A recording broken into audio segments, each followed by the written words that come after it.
Yeah, if you're into mines and stuff, and like if it's something that catches your fancy, I really suggest maybe coming and checking this out if you're ever in Grand Forks, British Columbia.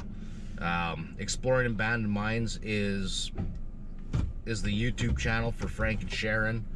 He does a lot of stuff for literally exploring abandoned mines. If you've never checked him out, I highly suggest it. He's a super knowledgeable, friendly dude.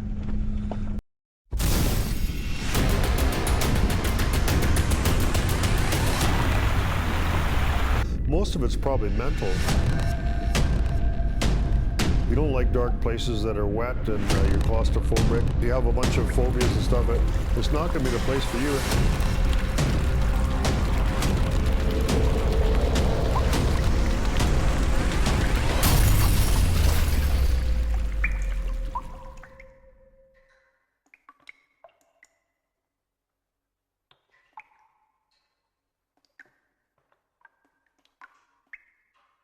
43 Pacific time. This is CBC Radio 1. Grab your headlamp and your pickaxe. Starting today, you can descend into the depths of an old gold mine. It was abandoned over 90 years ago. It's called Yankee Mine. It's near Grand Forks. Frank Schlichting has been restoring the mine as part of the Grand Forks Exploring Abandoned Mines Museum. Frank documents his mining adventures on YouTube. Have a listen. We've finally sold our house and we've moved up to the mine. So now we're up at the mine. We're working hard to get it ready for the museum, to open it up for tours for you guys. So we'll show you all the other exciting stuff that we've been doing after we moved up. That's the voice of Frank Schlichting. He's on the line with us from his new home on Hardy Mountain, just 5 minutes outside Grand Forks. Frank, good morning. Oh, good morning, Chris. Why did you want to, we'll get to the museum in a sec here, but what made you want to restore this abandoned gold mine? Oh, for the last 9 years, we've been traveled all over North America, visiting old mines, exploring mines for the YouTube channel, and it was always been my dream to have my own mine, where I could just go in any time and do some exploration work and fix it up and share the experience with other people, because most people would never go the places we go. We have really expensive rope equipment and a lot of experience going up to 1,500 feet down shafts and stuff, but we like to share, some of the stuff, the artifacts, and the technology, and everything that we've seen underground with the common person, that could just safely, just walk into a mine and see some of this fascinating. It's like another world underground. Yeah, this mine was last mined in 1937. Can you kind of just take us through what it took to get it to the stage it's at now? The Yankee Boy was actually it was first staked in 1900. And that's when Grand Forks just really exploded. Grand Forks is a small little sleepy town now, but in 1900, suddenly they built the largest smelter in the British Commonwealth at the time, the Granby Company did, to exploit the Phoenix copper deposit, which is a huge copper deposit. So in 1900, they built the smelter and also 2 railways that came into Grand Forks. Before that, you just getting here by the horse and buggy, there was a real road into here. And then the mines started. So it just happened to the Yankee Boy. I can see him. I'm sitting at the Yankee Boy right now, and I can see the smelter. It's just across the valley. So the railway wasn't, this huge smelter that they built wasn't actually ready to take ore from Phoenix because they hadn't finished the railway. They were building the railway. So this was actually the very first mine to ship ore to the smelter in Grand Forks. So even though it's not a huge mine, this mine has 4 levels, about 300 feet of vertical development, sub-levels and shafts and stuff like that. And it goes in about 1,300 feet. So it's kind of a medium-sized mine. It's not a huge mine compared to, say, like the huge ones at Phoenix that had 37 miles of tunnels, for instance, and a town of 2,000 people. So, but it's just a nice-sized mine where people can get underground and see all the different shafts and the railway and the track and all this different stuff. But it's not overwhelming. And then also the other thing that's really neat about this mine is it's really good bat habitat. And us opening up, it was all collapsed in the bottom. We had to take all the rock out and re-timber it all. It was all collapsed. You couldn't even get into it when we first started. So we had to take 1,700 loads of broken rock out it from the mine, take it out by cart. But now it's opened the whole thing up where the air is just screaming through there. And now all the bats are able to access all these huge stopes and places that were previously mined. So it's a very important habitat for bats also. So that's also a bonus of us restoring it for ourselves and for wildlife too. How do you make sure it's safe, Frank? Well, as far as the timbering goes, like the first 100 feet of the mine, which is typical with most mines, is the most unstable stuff because you're going through looser type of material. When you get further in, it's solid rock, so it's not much of a problem. So, and in this mine, for the first 100 feet, it's all timbered. So we have our own sawmill, and we cut down trees, and we big 8x8 timbers, and it's all securely, you can go in there without the danger of any loose material falling on you. So that's typical in mines. Most of the ones, obviously, we explore. You're just very careful not to touch anything because, right. If there's a rotten timber, if you leaned up against it, it could just suddenly fall. But if you didn't touch it, it's not likely to fall just because you're walking under it. So, but it's the same as you're driving your car down the highway. I mean, you're going past cliffs with loose rock, big rock, and fall down and roll on your car and kill you too, right? You, I understand, don't actually own the mineral rights for this mine, even though you own the property. Can you explain? That? Yes. Well, if I was mining it, and there was no, the gold was removed, like say 90 years ago, and there's nothing, there's no smelters left. There were 4 smelters in 1900 in this area, and mills and stuff like that. So any gold that's in here, gold in hard rock mines is typically microscopic, so you can't even see it. So the gold is in the quartz. So basically they just take this white rock as quartz that has the gold in it, it's microscopic. Then it has to go to a mill to crush it up, and then or a smelter would be treated with cyanide or mercury or just by heating it up and floating it. So that was our little interview with CBC Radio. We thought you guys might enjoy. So here's a shot of the Yankee Boy, the very top at it. So this is the top 300 part. Most of the shots of the mine we show you is just the very bottom hall level, but we're working on that, and eventually we'll be able to get you guys up to that part too. But it's going to take a little while. But we'll show you how far we got so far. Yeah. So Brad brought 2 real cool things: a drone and donuts. So the drone footage that you're seeing is courtesy of Brad. Say hi, Brad. What's going on, guys? Hey everyone, so it's the 26th of April, and we're just getting ready to do a couple of finishing things and open the museum. Of course, by the time you see this, it'll already be open, but we've been really busy. We've had to camp out up here because we had to move our camper here to get out of the way to put our septic system in. So we're going to show you all this cool stuff we're doing and show you a whole bunch of neat stuff we're doing in the mine. So by the time you see this, the museum will already be open on May 1st, but we're going to show you all the stuff we've been doing to get ready for the big grand opening. So thanks to Mike at Precision Pumps. He's supplied all the stuff to put our water system in here, so it's really cool. He's been able to help us out quite a bit. And he was with us in some videos a long time ago, way back in Sandon. So this is going to be our water line, this 1.25 inch line. I didn't think we'd have that big a line, but it's 500 feet to the house. And so Rocky's been working hard, or working at least anyways, to put our septic in.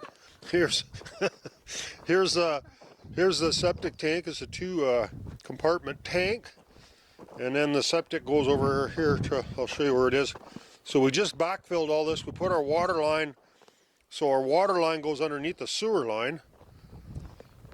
And so we're going to put, we're going to just be camped out right there for the summer. And we're going to put a hydrant in there so we'll have water and sewer in our trailer and power. So it'll be pretty cool. And Sharon's been working hard at the museum. We've got a bunch of our willow trees planted. So hopefully they'll take off on us. Put the water from the mine is going to go in from a pipe into there. We're going to put our pump in there, and then the water will go up to the house. And the idea of doing this is the pump won't suck right from the bottom. It'll suck up a ways from the bottom, and then we'll be able to drain some sediment out. If we get some sediment, clean it out. And then everything, this will be a really cool pump. It's all contained in there. We're cleaning up the mine, as you can see. They've got a whole bunch of air compressor line laying in there. And this is another tank. It's a trip tank, and that's what happens with the sewage goes into that big tank, and then the effluent, which is just the water, not the solids, comes into here. And when this fills up, it sends it sends trips it, eh? So when it fills up, all of a sudden there's a float in there. It's not, can't see it right now, but it's in there. So the effluent comes in. When it gets to a certain level, it trips it, and then it flushes a whole bunch down the hill. The reason doing that is so you don't have a little bit of effluent coming down and it has problems with it. It's better off just to send it down one big burst. So I had to build this road with the cat, which was a little tricky. The chore that we have today is we're putting in an 1.5 inch line into the mine, and the reason is that we want to have it dry for visitors when they come in, and we don't want people walking on our water. So, so the two things. So, and then we had some other improvements and stuff that we've done in here. And we can just kind of show you what we're up to. So this is the water that's running out of the mine right now, and we hope all that water is going to flow out through this pipe we're putting in here. Nice clean looking water. We tested it, it's all good, there's nothing wrong with the water. And this is our barrel here that we're going to put our pump into. So we've got to drill some holes in here. It's a big heavy barrel. That costs like $1,000, right? But everything costs money. Okay, so we'll take a walk in here and we can show you what the newest improvements. We're not going to show you everything. We've got to have some stuff for you guys to see when you come for a visit, right? A little bit of work to our electrical here. And here, I'll just turn the switch on, we'll show you. Rather than having extension cords to plug in or whatever for power, we have that little switch in here. So this is something that we got from underground from a mine, and so they have a green and the red, so that to let you know if there's trains coming or whatever. A safety thing. And then we've also put our LED lights in here, and we also need to put some signage in here, and the reason we're doing that is because there's a couple spots here that are kind of low, and people don't want anyone banging their heads on here, even though, you know, like they're going to have a helmet on.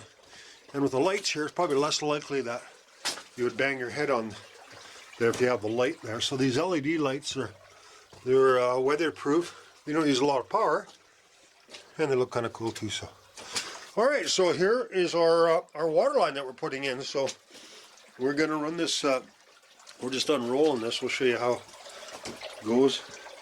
So we got 500 feet of that, and we're going to put it into there. So hopefully that'll carry all that water. We'll see how that's going to work. We're going to plan on putting a dam up there, and then probably going from a larger diameter pipe down to this one. So this is an old hand-operated drill, which is kind of cool. And it's old. It was back from 1895 is when it was patented. And yeah, so it's a hand-operated drill. And then, yeah, we just have our little shop in here with a bunch of tools. This is a place where they'd bring some cars, do some work on some cars, maybe rebuild some stuff. And then this is a call bell that they used on the shaft to call a cage. And you know, we've got some tools and stuff in here, and there's the forge and the blower, the grinding stone, and all that stuff. So let's go up and unroll some poly pipe and see if we can get the water flowing out of the mine.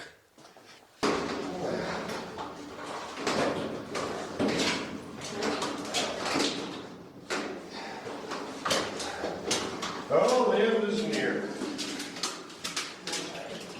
If I let go of it, it'll just roll back up, eh? No? I don't think so. Oh.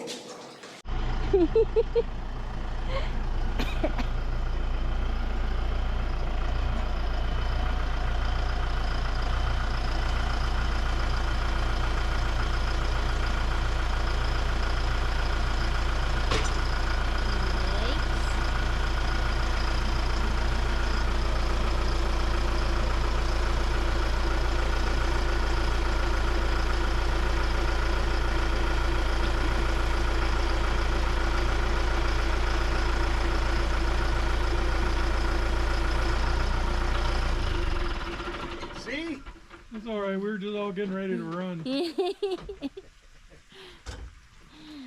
It ain't on the ground yet. Yeah.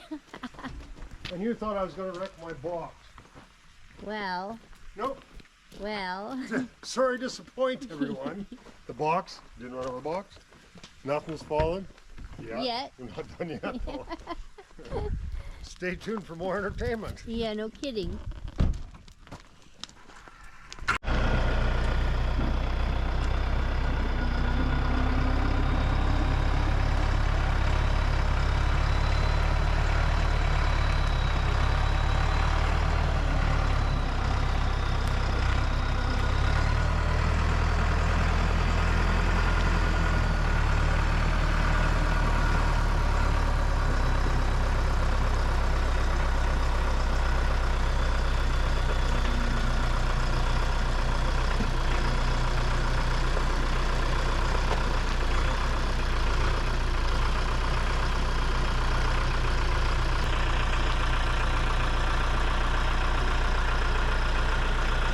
Good job, safe and sound for now.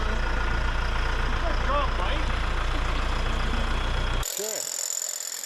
So it's May the 1st, so this is the day that our museum opens up, and we're just doing a couple last little minute things to get everything ship shape here. So we did a whole bunch of stuff underground. Mike's been helping me build a shaft, the #1 shaft. We put the ore chute and everything in there. It's really cool. And we'll show you what Sharon's been doing. She's been working hard on the museum. All right, we're gonna have a rock drilling contest here. Mike's gonna start. No, we want to put this jackleg in this rock. So we don't have air to run this guy, so we're gonna try out this electric one. Mike's volunteered. Lower? Yeah, but that's probably okay. I wonder if you want to be straight though. I think I'd be straight. Yeah. How's that gonna work?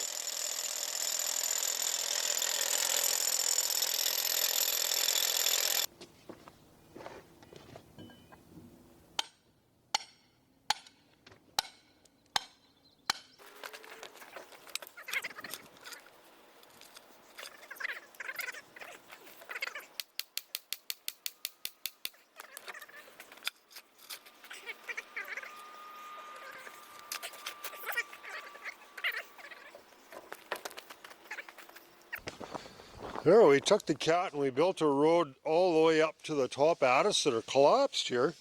Fairly steep road up here. And we had a few trees to fall.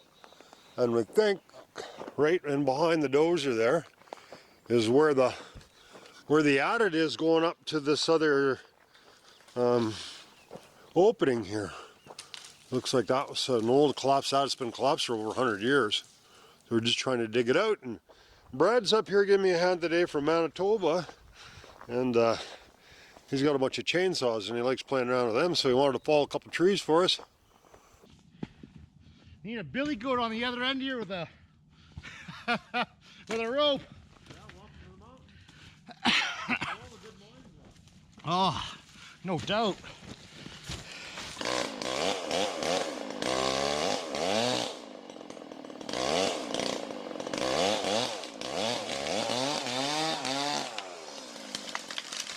Well, put it right where you wanted, so pretty much right where you wanted. Good job.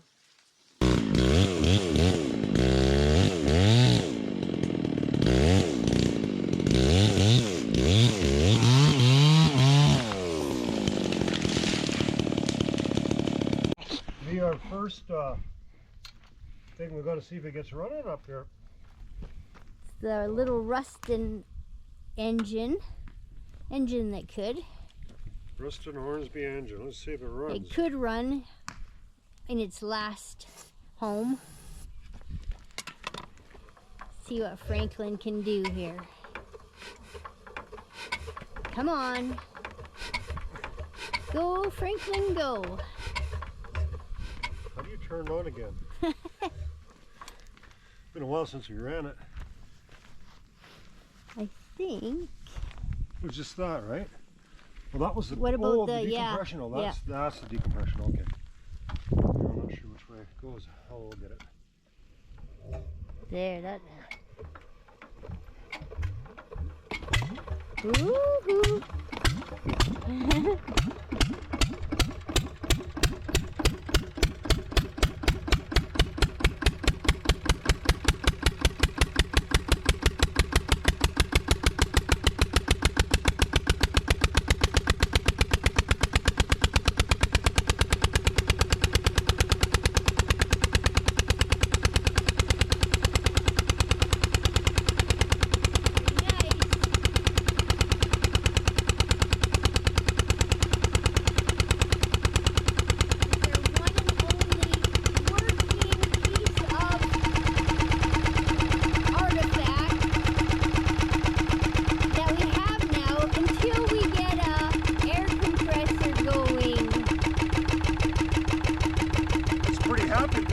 boy, it runs better than I did in the museum.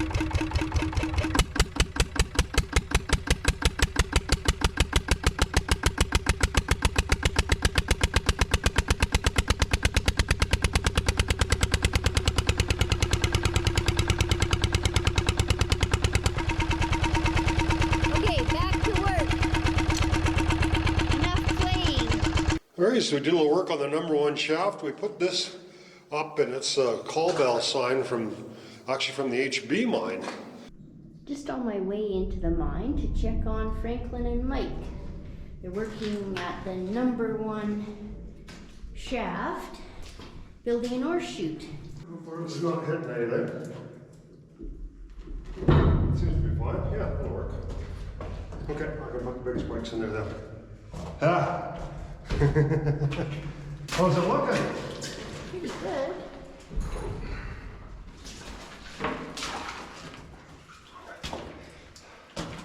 Let's see, we just need a little hammer for this job.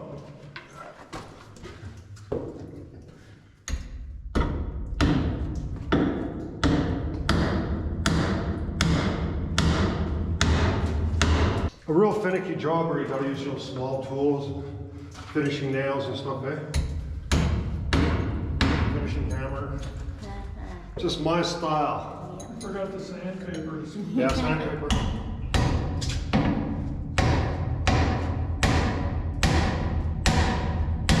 I wish we had a nice ore chute like this for the 1,700 loads that we took out. We just don't have enough room to put it in though.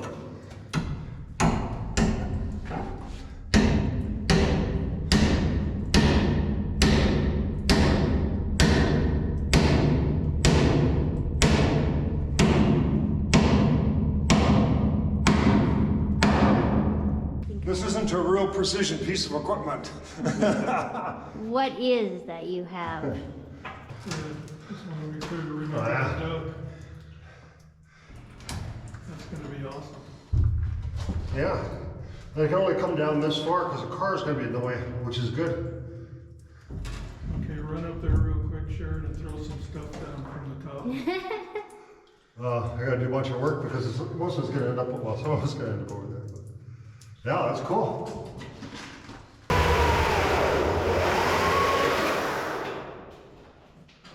This would be a lot better if we were digging gold.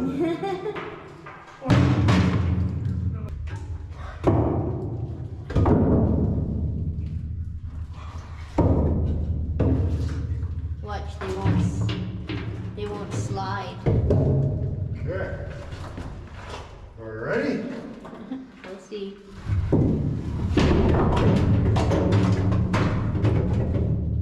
Not bad. Good job. So this is our brand new ore chute in the #1 shaft. It's pretty amazing. Mike and Franklin did a great job.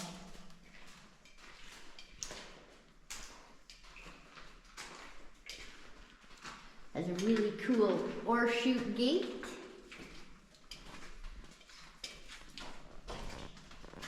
Looks awesome for everybody to come in and see how an ore chute and the gate work. So it is May 1st, 2023, and we just opened our museum for tours this morning, and this is our first customer. His name is Rob from Castlegar. Yeah, we've been looking forward to this for a while, so yeah. Franklin is very excited. I'm excited. There you go. So our first tour is complete. Yeah, What did you think? it was great. Everybody should come here. Yeah, it was really good. You guys have done so much work. It's Awesome. really interesting. Perfect. Didn't see any rats, but he wasn't disappointed just the same. Yay. Well, that's awesome. No, it was really We good. passed our first test. Yeah, you did. Flying colors. You never hit Good. his head. Oh. How tall are you? 6'7". Oh, I wow. had to bend down. Oh, yeah. People should remember to bring their boots. Yeah, It's a I good put way- that on our website. Oh, did you? Yep, so exploringabandonedmines.com has all our information. Okay, well, I didn't look at that. I just said, where is it? And I'm on my. Oh, I'm hopping in the perfect. car. Yeah, Awesome. Yeah. Okay. that's good.